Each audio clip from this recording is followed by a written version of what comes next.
못 박히심으로 우리를 구원하시고 우리의 죄를 대속하셨습니다. 우리가 그 은혜 우리가 갚을 수 없지만 오직 주를 위하여 우리가 사는 삶 될 수 있기를 우리 믿음의 고백이 되기 원합니다. 그 보혈 날 정결케 하고 주 보혈 날 자유케 하니 주 앞에 나 예배하는 이 시간 나의 모든 것을 주께 드리네 주의 손 날 위에 지키셨고 주의 발 날 위에 박히셨으니 이제는 내가 사는 것이 아니요 오직 주를 위해 사는 것이라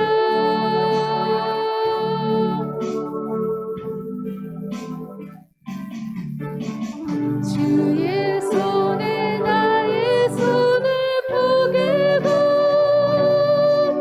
또 주의 발에 나의 발을 포개어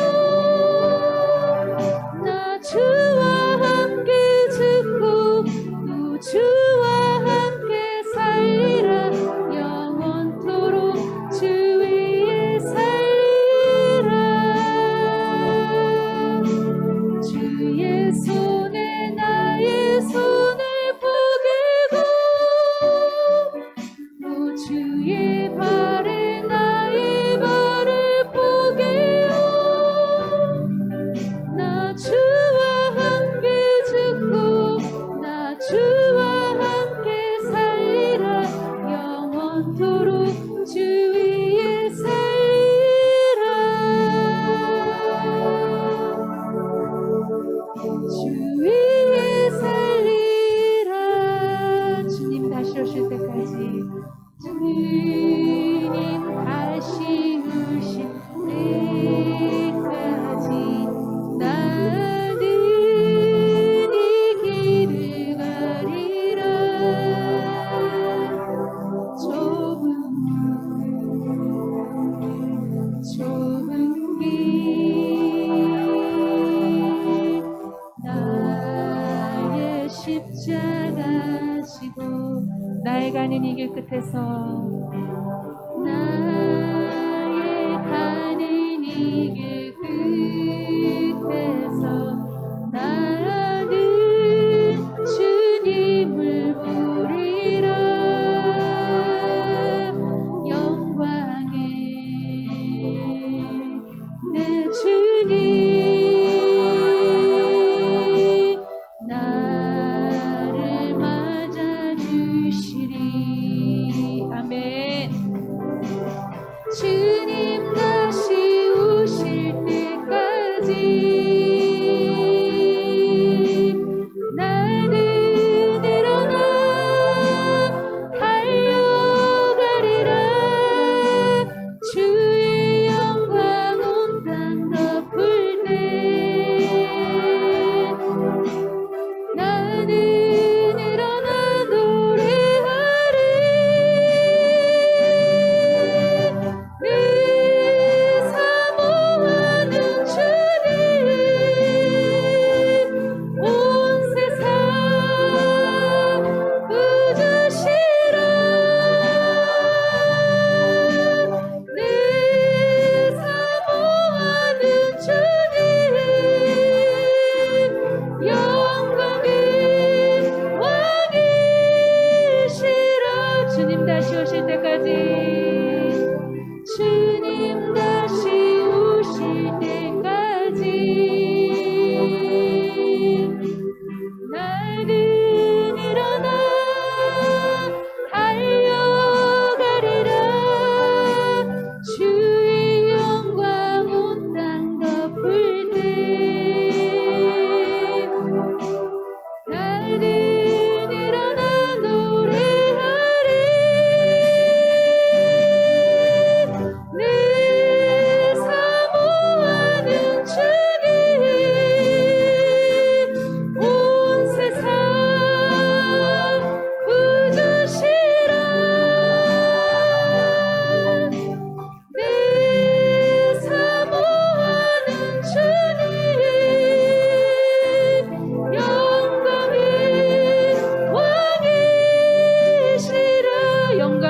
왕이시라 영광의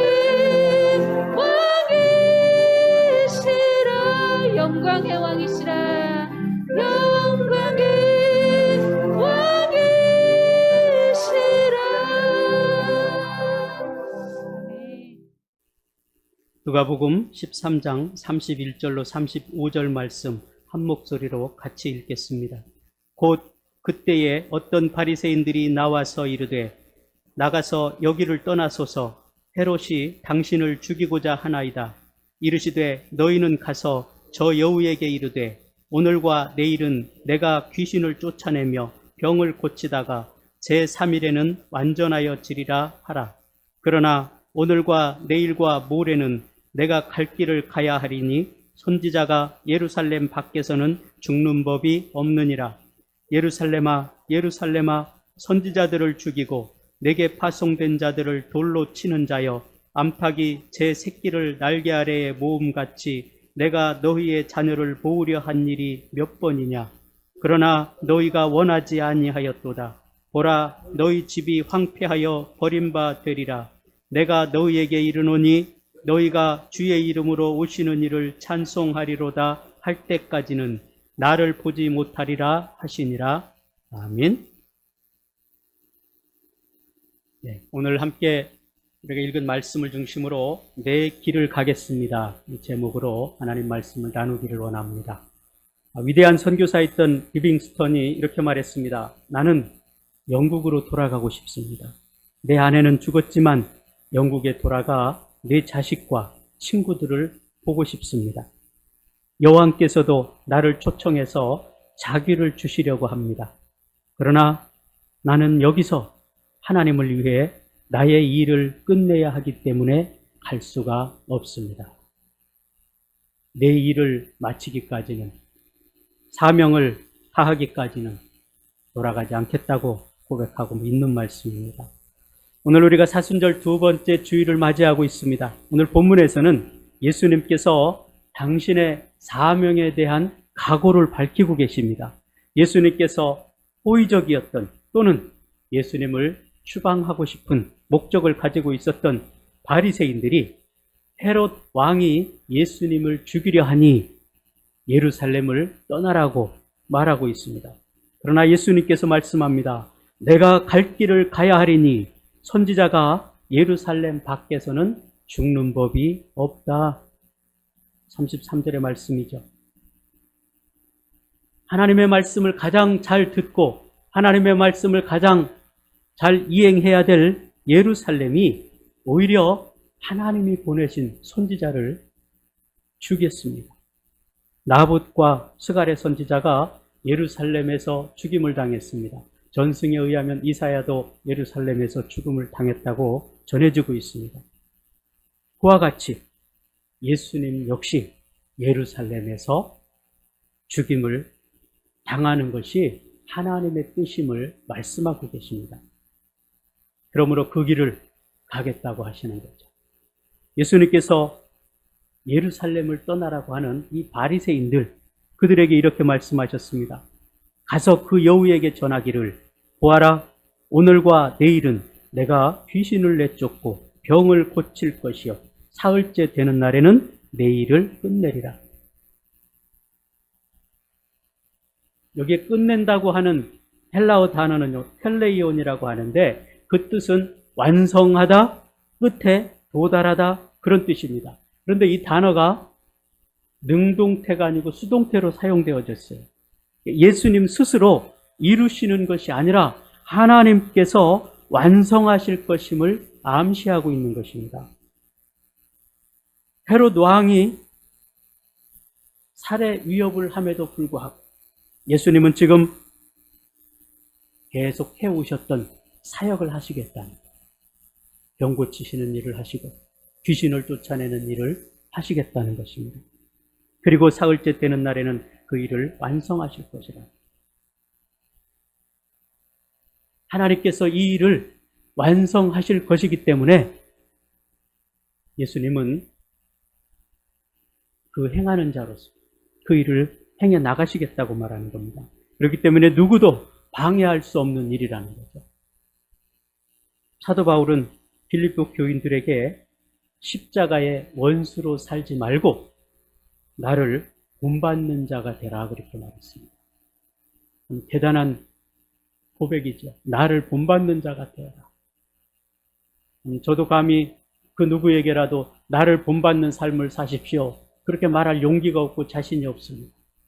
근데 사도 바울은 나를 본받는 사람이 되어라 그렇게 자신 있게 말하고 있습니다. 교만해서가 아니라 그 삶을 살아갔고 그 삶을 통해서 하나님의 백성으로서의 온전한 삶을 살 수 있게 되기 때문에 그렇습니다. 그래야 땅의 것만 생각하는 사람들과 다른 삶을 살 수 있기 때문이라는 거죠. 사도 바울처럼 예수님을 닮아 살아가는 사람도 없죠. 그렇기 때문에 바울이 자신의 삶을 닮아서 살아가라 그렇게 말씀하고 있습니다.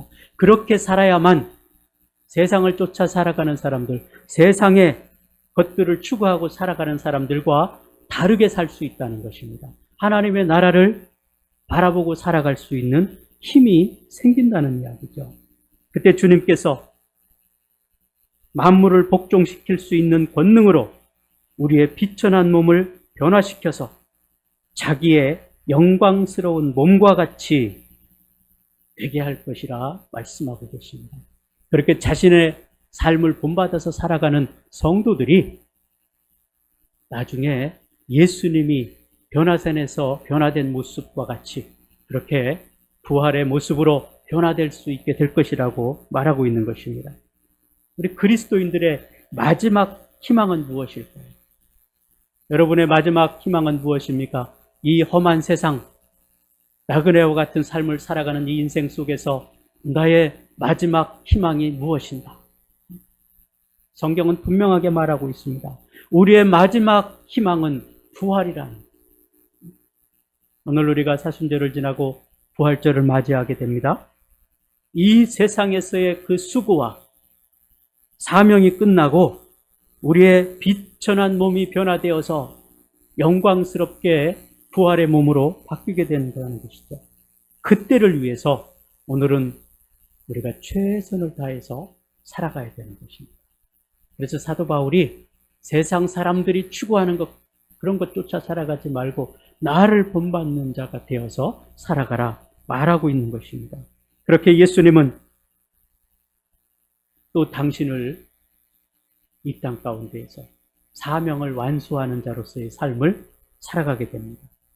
흔들리지 않고 그 길을 묵묵히 걸어가시는 모습을 보게 되죠. 최고 권력자에 대한 두려움 없이 마땅히 해야 될 일을 하신다는 것. 마침내 당신이 죽어야 될 자리가 예루살렘이고 거기에서 당신의 사명을 완성하실 것이라는 것. 그리고 그렇게 사셨습니다. 사실은 이 최고의 권력자였던 헤롯이 예수님을 핍박하고 괴롭히면 너무 힘들죠.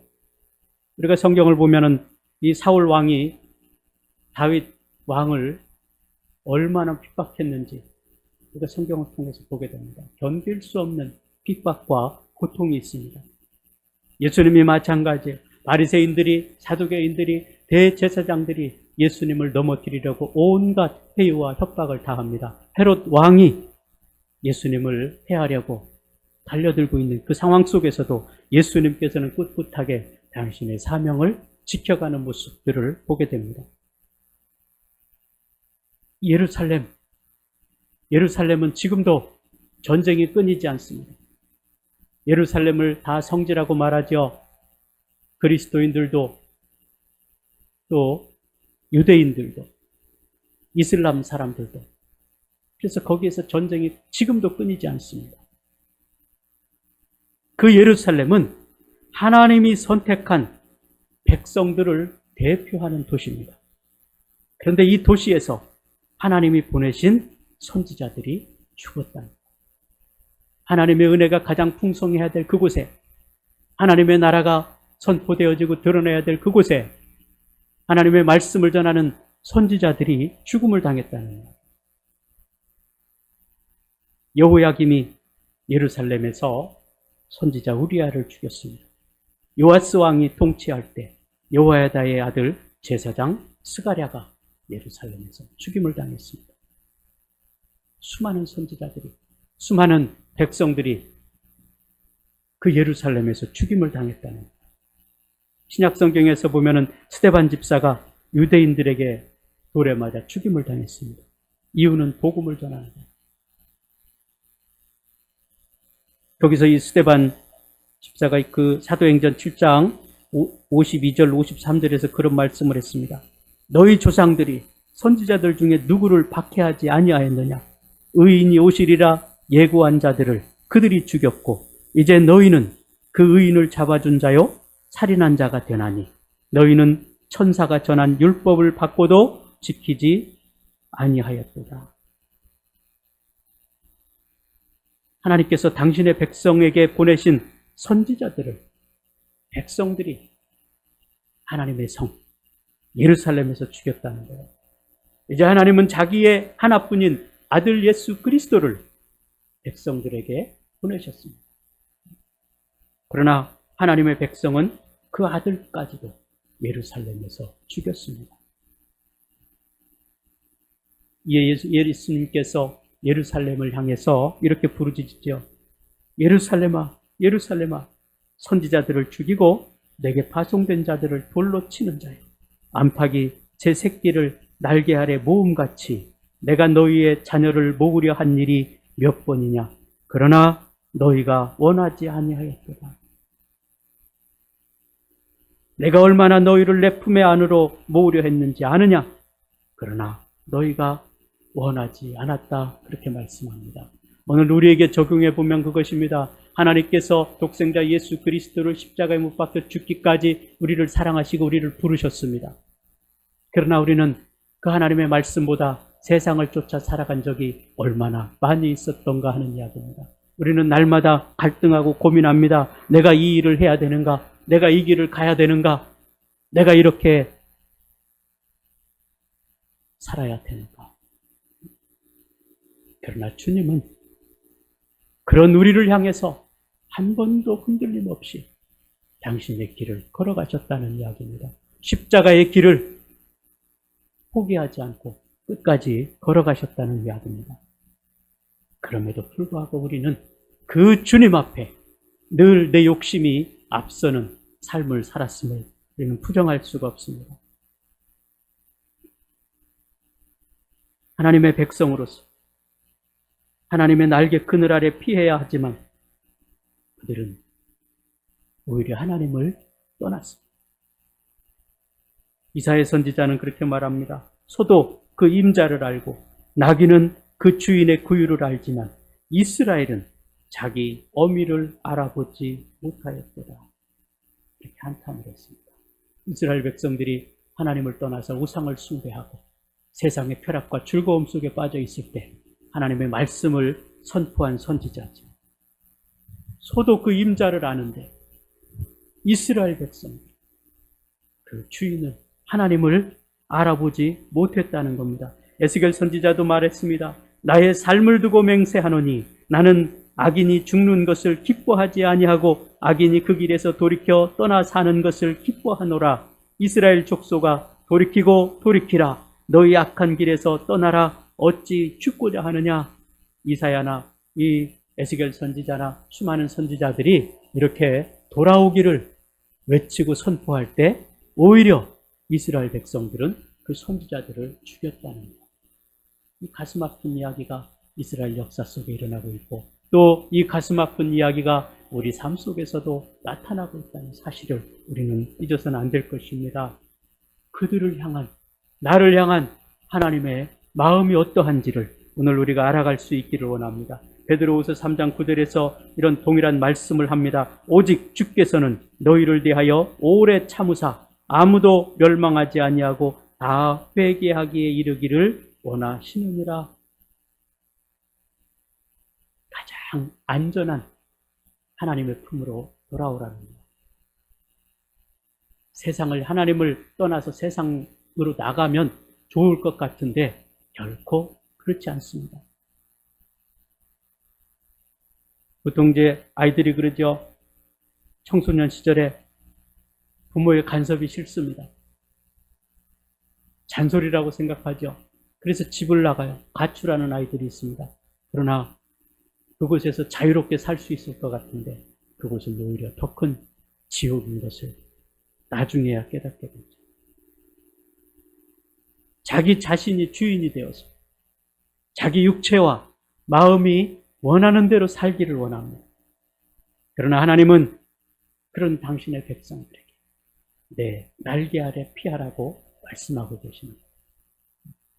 암탉이 새끼를 품는 것 같이, 날개 아래 품는 것 같이 우리를 그렇게 품어주시기를 원하신다는 것입니다.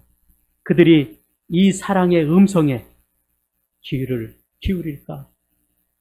오늘 35절에 예수님께서는 그들에 대한 예언을 하십니다. 보라, 너희 집이 황폐하여 버림바 되리라. 내가 너희에게 이르노니 너희가 주의 이름으로 오시는 이를 찬송하리라 할 때까지는 나를 보지 못하리라. 우리의 약점은 그겁니다. 내 미래를 알 수 없다는 거예요. 내 앞날에 어떤 일이 벌어질 것인지를 우리는 알지 못하고 당장 내 눈앞에 있는 욕심을 쫓아 살아가는 어리석은 모습이 있다는 사실입니다. 그러나 하나님께서 말씀하시는 것이 그것입니다. 그렇게 살아가다가는 멸망에 이를 것이라는 거죠. 황폐한 집은 구약 성경에서 표현하기를 하나님의 영광이 빠져나간 성전을 가리킬 때 사용하는 표현입니다. 성전이 하나님이 머물러야 온전한 성전이 되는데 성전에서 하나님이 빠져가 버리면, 하나님이 사라지면 그 성전은 아무런 의미가 없습니다. 나를 보지 못할 것이라.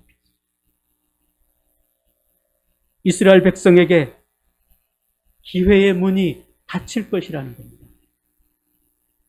이런 강력한 경고의 말씀임과 동시에 그 문이 닫히기 전에 회개하고 돌아오라는 거죠. 시편 118편에는 이런 말씀을 하고 있습니다. 건축자들이 버린 돌이 집 모퉁이의 머릿돌이 되었노라. 이스라엘 백성들이 버린 예수님께서 하나님 나라의 왕이 되셨다는 것입니다. 그 왕을 마침내 알아본 이스라엘 백성의 입에서 찬송이 나오게 될 것이라. 그것이 가깝게는 오순절날 마가다락방에 성령이 임할 때 제자들이 예수님을 알아보고 주님을 위해서, 하나님의 나라를 위해서 자신들의 생명을 바치는 일이 일어났습니다.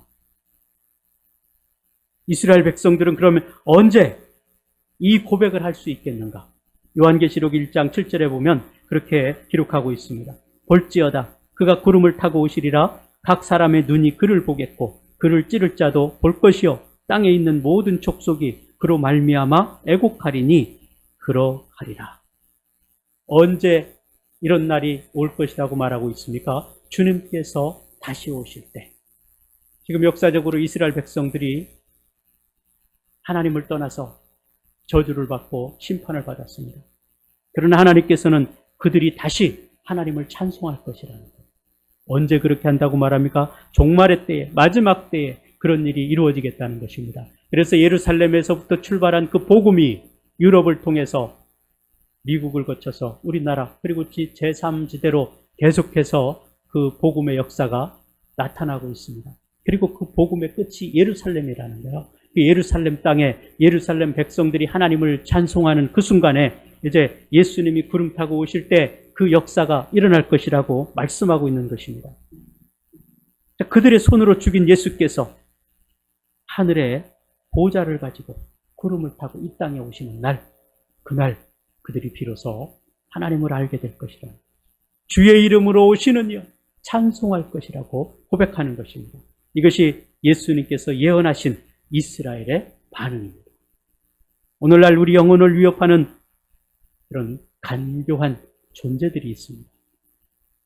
사단은 우리를 밤낮으로 참소해 끊임없이 우리를 무너뜨리려고 합니다. 바울의 고백처럼 내 속에 사단의 마음과 하나님 마음이 공존하고 있다 그랬어요. 그래서 어떤 때는 내가 하나님이 주시는 마음으로 선하고 착하게 살아가는데 또 어떤 때는 내가 사단이 주는 마음에 유혹되어서 악하게 살아가고 세상의 것들을 추구하고 살아간다는 것입니다. 그래서 우리 옛 자아가 그 사단의 유혹에 넘어가게 된다. 이걸 방지하기 위해서 우리는 영적으로 무장되어야 된다고 말하고 있습니다. 전신갑주를 입으라고 말하고 있습니다.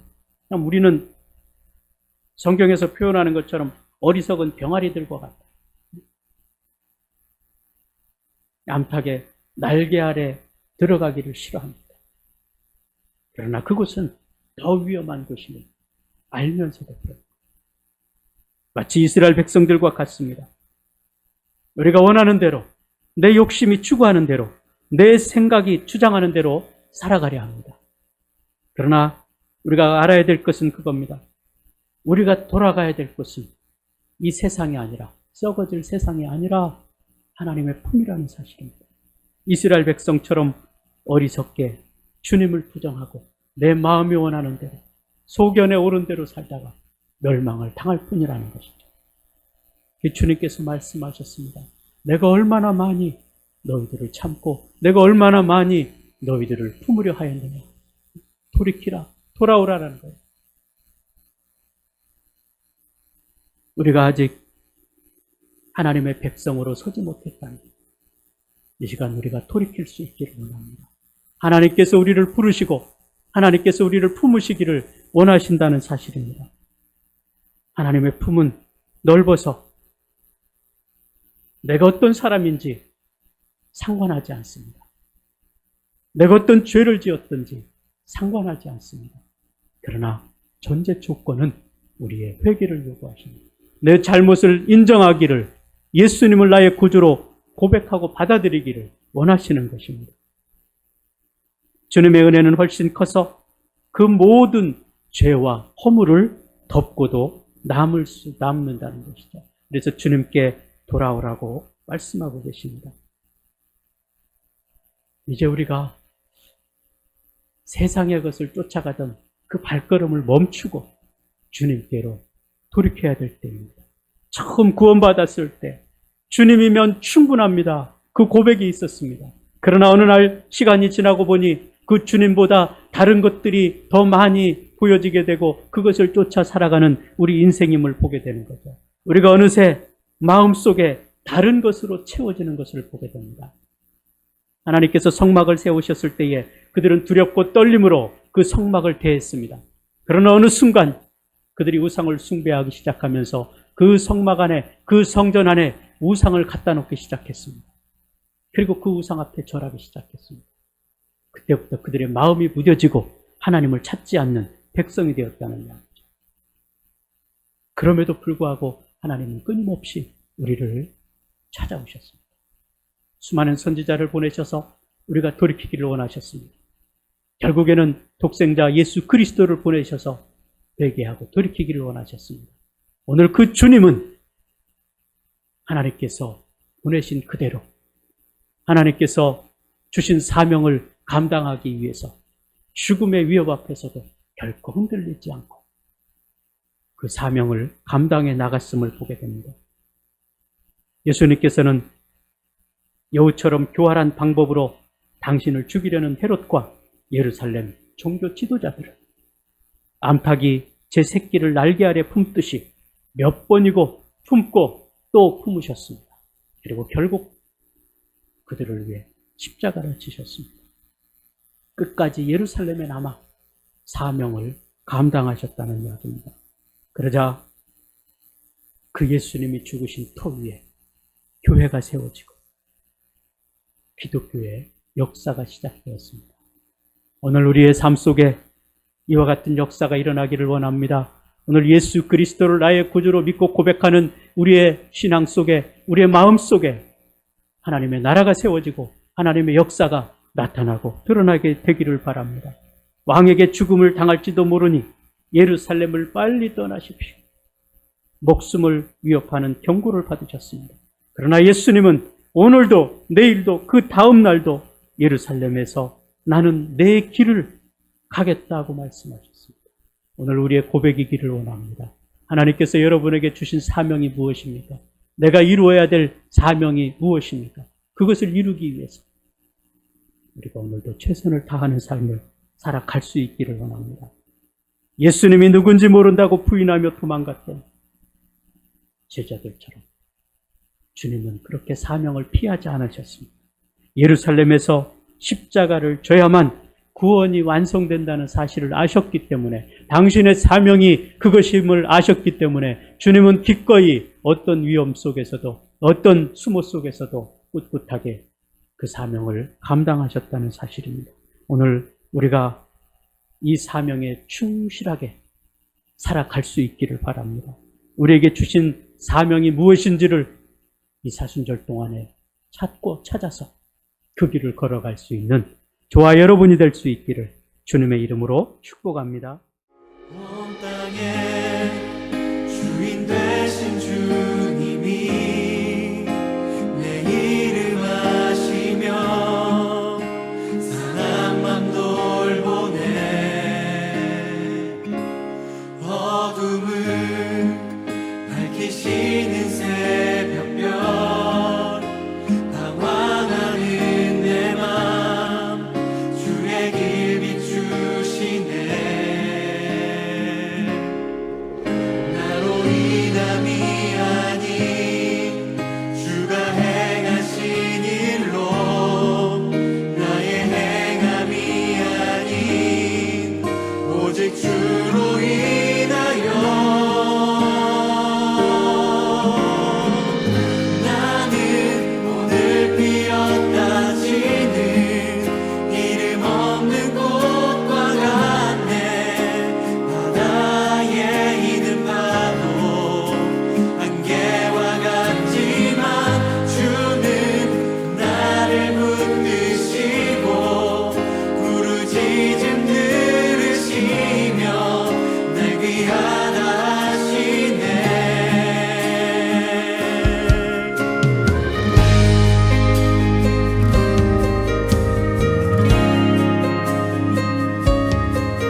하나님 우리는 주님의 것입니다.